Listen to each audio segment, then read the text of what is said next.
Hello and welcome to South Asia Chat, a podcast series brought to you by the Institute of South Asian Studies at the National University of Singapore. I'm Raghaw Khattri, Research Analyst at ISAS, and I will be your host for today's episode. India-Canada relations have recently become volatile. In 2023, Prime Minister Justin Trudeau accused Indian government officials of involvement in the murder of Hardeep Singh Nijjar. Following these allegations, on 12 October 2024, Canada requested the removal of diplomatic and consular immunity for Indian High Commissioner Sanjay Kumar Verma and five other diplomats. Canada claimed that these diplomats were persons of interest in the case and sought to lift their immunity to facilitate cooperation in the ongoing investigation. Canada's Minister of Foreign Affairs, Melanie Joly, stated that India refused this request, resulting in the diplomats being served with expulsion notices. In response, India issued a statement saying that it had already withdrawn the diplomats out of concern for their safety and also retaliated by expelling six Canadian diplomats. To discuss the situation, we have with us Professor C Raja Mohan, visiting research professor at ISAS. Professor Mohan is India's leading commentator on Indian foreign policy. He writes a regular column for the Indian Express and is also on the editorial boards of several Indian and international journals on world politics.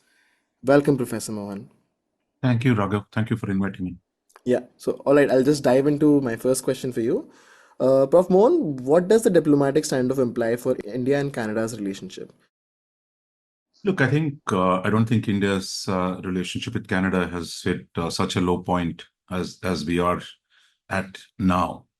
So I think it's really in a very, very grim situation between Delhi and Ottawa, and with no sign of really improvement in the near future.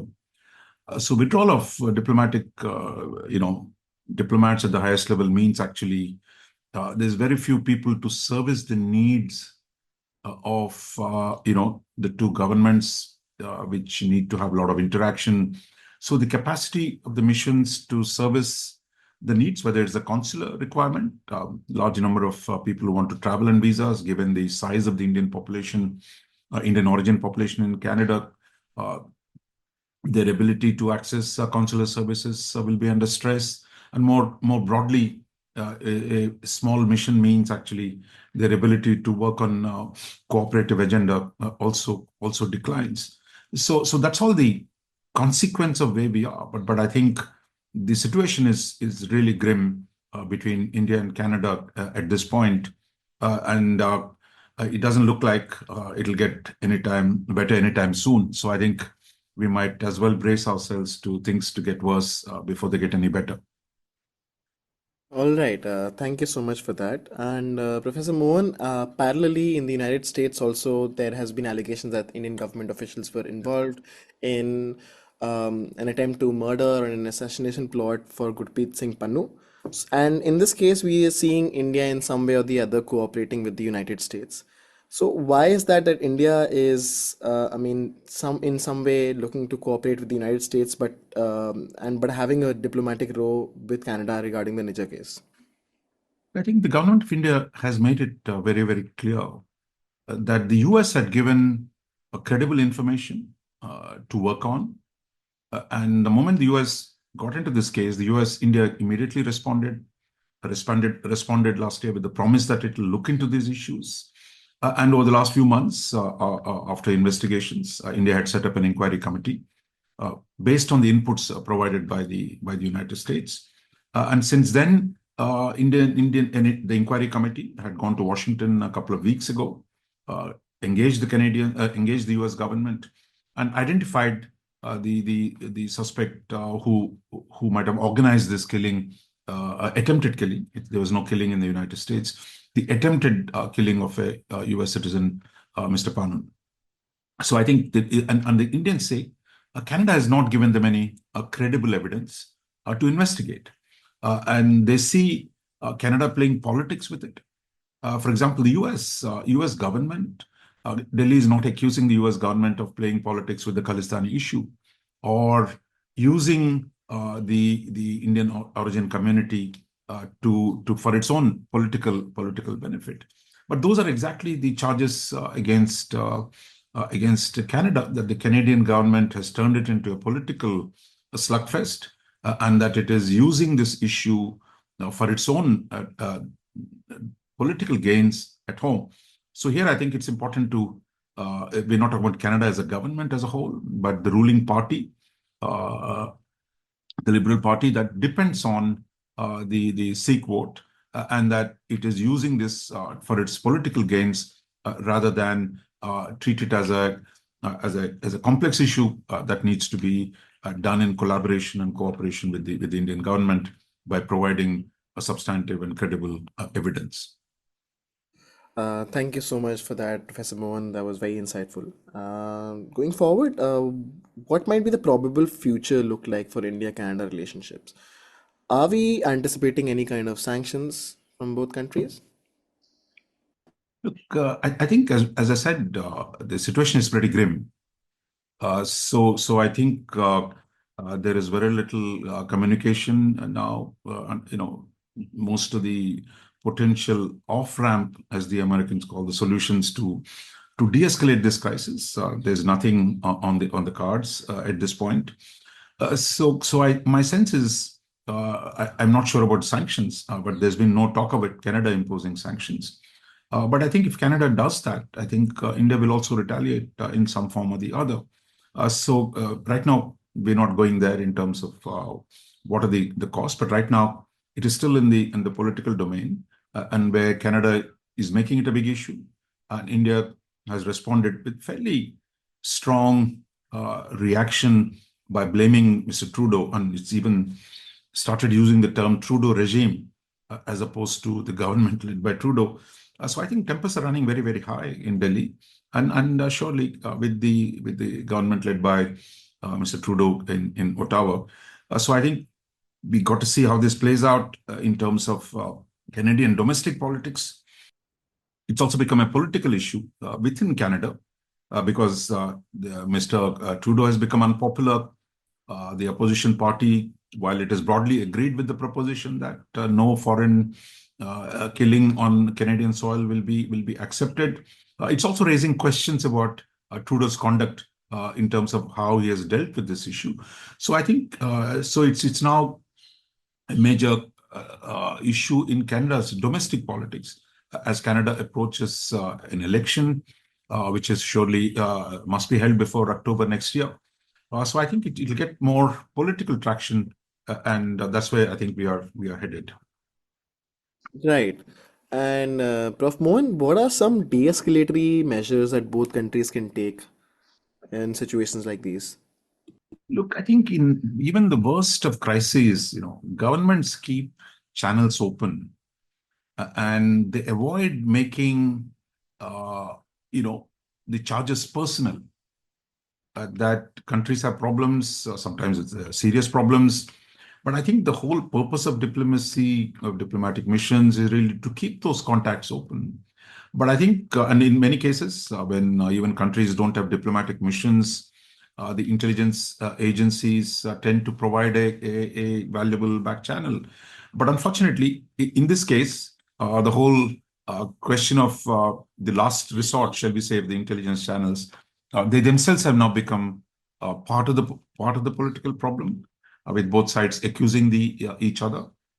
And then, while Canada has accused Indian intelligence agencies and even the Home Minister, Mr. Amit Shah, Delhi now he says the Indian ambassador, Mr. Verma, who left Canada a few days ago, said that actually Canada uses the Khalistani separatist groups as intelligence assets.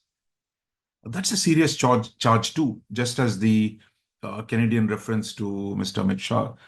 So I would say it's really at a very, very bad place with no significant official communication channels. And the more they talk to each other through media and through media leaks, now, last couple of days, there have been reports Canada has been leaking information to US media like the Washington Post, which then has its negative effect on the overall discourse between the two countries. So therefore, by talking through media to each other, if they continue to do that, the situation will only get aggravated rather than resolved in any sensible. I'm not even talking about resolved, even to communicate to each other what each other's concerns are. That is becoming difficult. Is there a way we can think of a civil society dialogue at least get those who are friends of Canada and India to sit and work together. That also has not really moved so far. One had hoped that the US, as a friend of both countries, would help sort it out. But now that too seems more and more difficult, as many in India see the US actually tilted towards Canada rather than taking a fair position between India and Canada. So that's where we are. So this is really we're really navigating without any aids, and the only way this issue is going to get dealt with is through time. Time is a great healer. Time changes things. So I think at this point, I think the two countries and two peoples, actually, whatever happens between the governments, there's so much of a relationship between the peoples of India and Canada.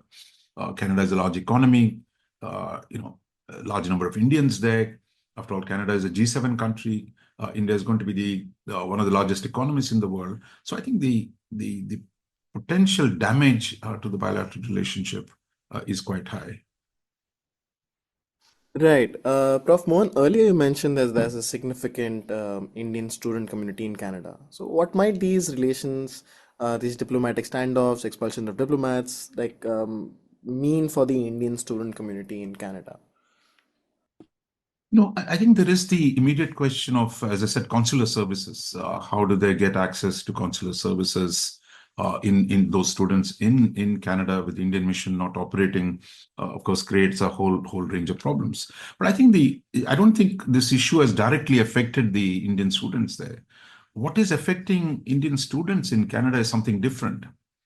It is a major reversal in immigration policy by the Trudeau government.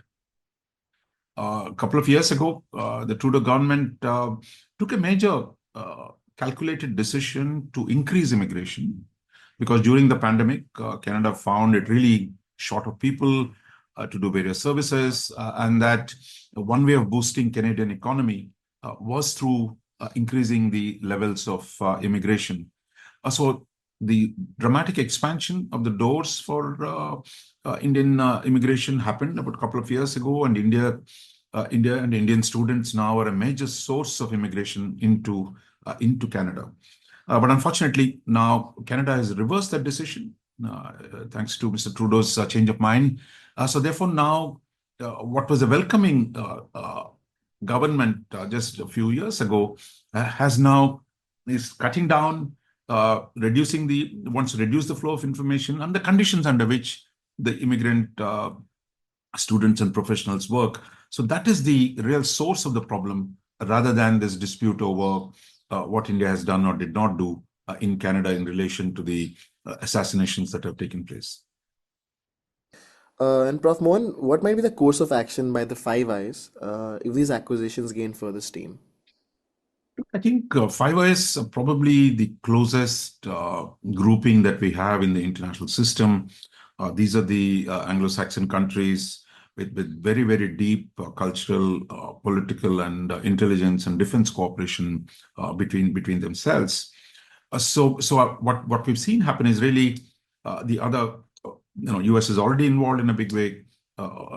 We have Australia, UK, and New Zealand. All are basically, in a sense, extended a broad argument, which is saying that, look, this is unacceptable, assassinations on foreign soil.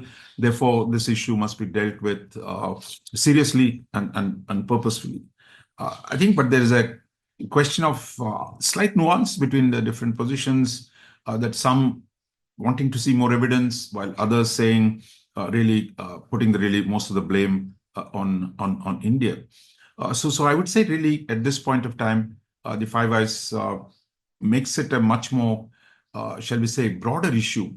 And within that, I would say it's really the US and US's involvement in this case, and the potential for linking the Nijjar case in Canada with the Patwan Singh Panun's case in the United States, complicates things even further, because if this is seen as an interconnected issue, then I think the consequences will be more more difficult to manage.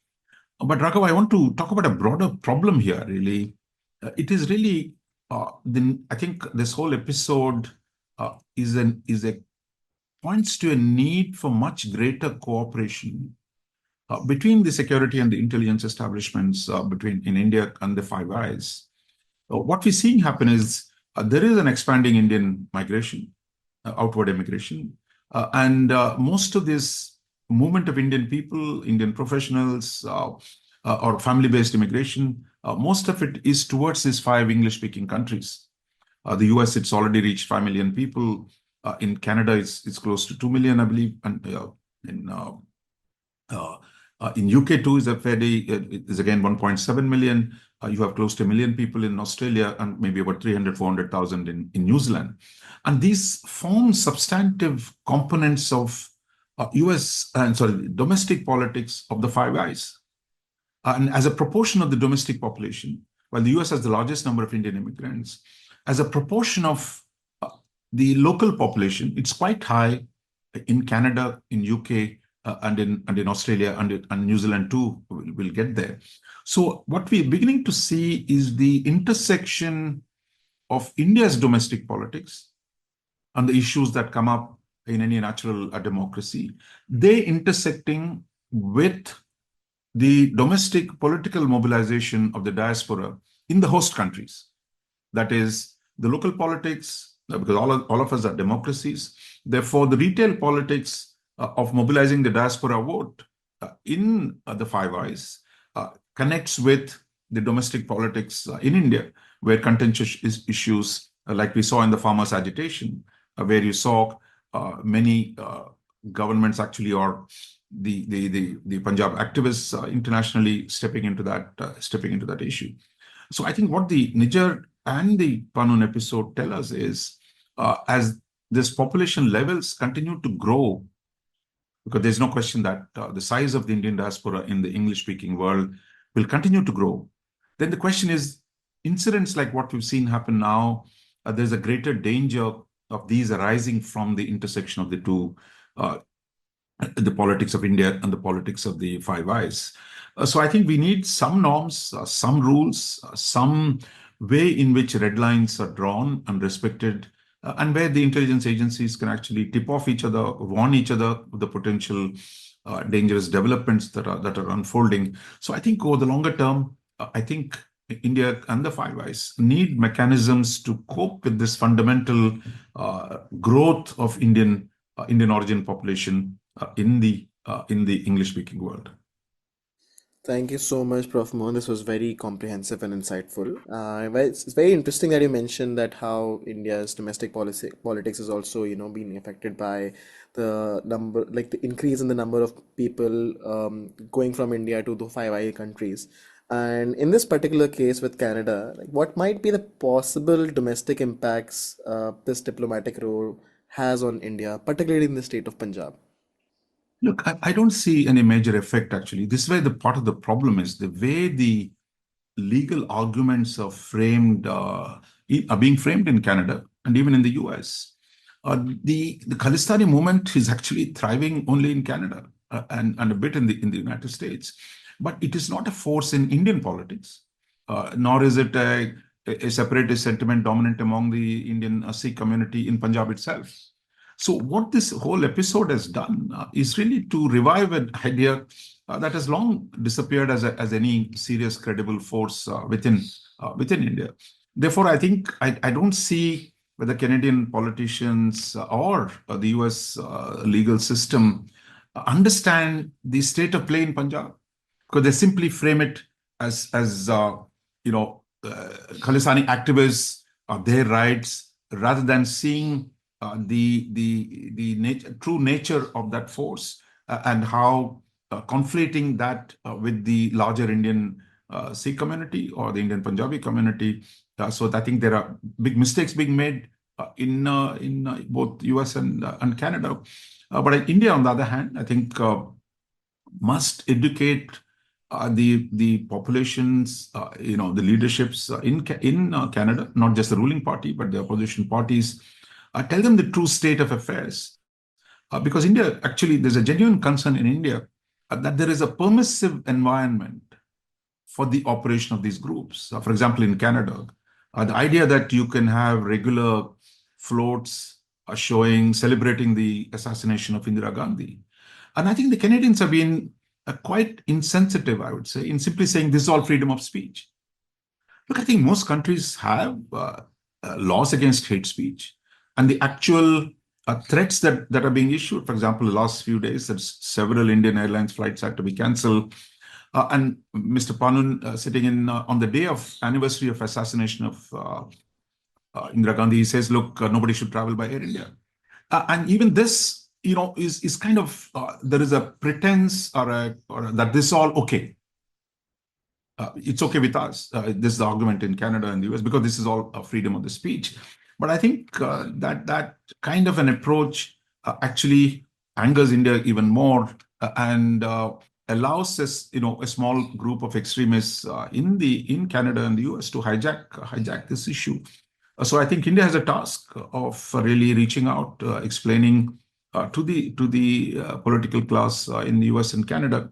But I think the US and Canada too must recognize the dangers of playing this game, the so-called moral outrage that's being expressed by US spokesmen or the Canadian leaders, without any reference to their own record of how they tolerated extremism operating in Canada. And the US, for example, 1985 bombing of the Air India Kanishka Boeing aircraft that killed 320 odd people. Most of them were Canadian citizens of Indian origin. And the way that inquiry has proceeded since then, I think that's quite a disgrace for any democracy to allow all this kind of stuff to go on, while now taking this high moral ground. Oh, it's all about human rights. It's all about sovereignty. So I think what is less understood, that this is as much about India's sovereignty as much it is about American or Canadian sovereignty. So I think we have a serious, shall we say, we're talking past each other. And I think unless there is much more substantive conversation of what actually goes on the ground, we will be continue to be at this difficult impasse. Right, Professor Mohan. Lastly, I think you mentioned briefly that Mr. Trudeau's party basically is in one way or the other dependent on the Sikh vote in Canada. Apart from that, Professor Mohan, what might be motivating Canada at this moment to take such actions and stances? Again, I would say you must distinguish between Canada and Trudeau. Is really that there is a large Sikh population which has an impact. That this issue has festered for nearly 4.5 decades. I mean, going back to Kanishka bombing, it will soon be the 40th anniversary next year. But I think the problem has been that it has never reached this level of direct politicking of this minority vote. I mean, they always had an impact, but I think under Trudeau, it has been taken to a whole new level of playing the Khalistani card in dealing with India. Because here again, I think it's really regrettable, I would say, that the Canadian Mr. Trudeau seems to mistake between Sikhs as a whole and the Khalistanis as a group. So conflating the question of rights, the conflating these two communities, into identifying an extremist community with a larger community has actually empowered the extremists, silenced the majority voices, and given them a free run. So I think we have a serious problem at the current juncture because Mr. Trudeau's decision to play politics with it.